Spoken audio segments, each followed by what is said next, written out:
The residents of Dadamu, Manibe and Arua in Aivo East, Arua City are demanding for permanent solution to the broken sewer line constructed by National Water and Sewerage Corporation along Oso River in Arua City. The residents made this appeal during the inspection of sewage line.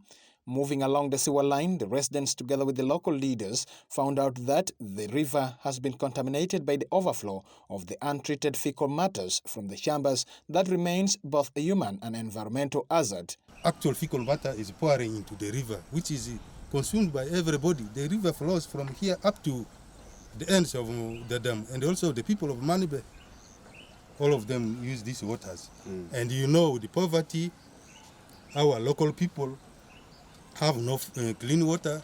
They cannot access to let me say, connect these national waters. And the connection is very expensive. Management of national water. This leakage has not just started today. This leakage started way back in July. The local LCs have been reporting this issue to them, but there's no response.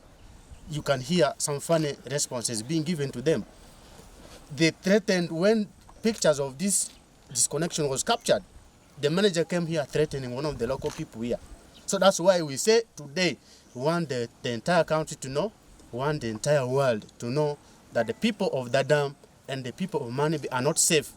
It is national water wanting to kill our people. The residents also castigate the National Water and Sewerage Corporation staff for taking long to respond whenever leakages are reported or overflow is reported to them. In some of the manholes downstream, they appear dry. Several times we have given information to National Water, they do not respond. But I don't know what they are now doing. This spot is said to have taken a year, with fecal matter flowing directly into the river, which is being used for both domestic purposes and other uses. According to Dramoke Kosai, a public health officer, it causes health risk to the community members around the river. If a leakage goes direct into the ground, and it affects the base of the water that people are consuming, which will in turn affect the health of the people around. That's one. Two, these constant leakages here go into the water source. If you see critically, during dry season, you see the water points there are very few. There are some community members who cannot access pipe water, which is connected by National Water and Sewerage Corporation. They consume, some of them entirely rely on these running waters. Now, if the sewage enters into that water and people consume, they use the water for domestic activities, what do you think will happen to their health? Definitely their health is affected.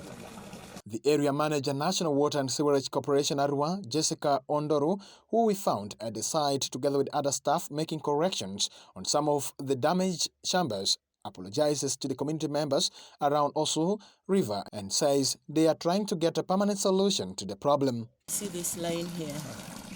We are trying to relocate this pipe. Previously, this is where it has been passing, and it was sagging down. The reason why the leakage was constant on that side, you can see we had supported with our poles, and we needed to get a permanent solution for that. That is why we relocated, and we have put different pipes on this side. We are trying to get a permanent solution for this constant leakage around this side. We are not happy for what is happening. Really, it's not nice. And that's why we are putting effort. We are going to make sure that this work is complete. It's complete by this evening so that tomorrow we can have the relocation done. Otherwise, really, we are so sorry for what is happening. And we are going to ensure that all this is completed and the community will no longer see this happening again. Because if we did not carry on the relocation, you'd realize that this constant flow on this old line would not stop. The residents also claimed that the design of the sewer line has been changed, that the initial plan was not to have the pipes raised above, but this claim has been refuted by Jessica, saying that the sewer line is constructed according to the flow of the water. Is it needed to call serious auditors to investigate, because the impact of the shoddy work we are now facing it.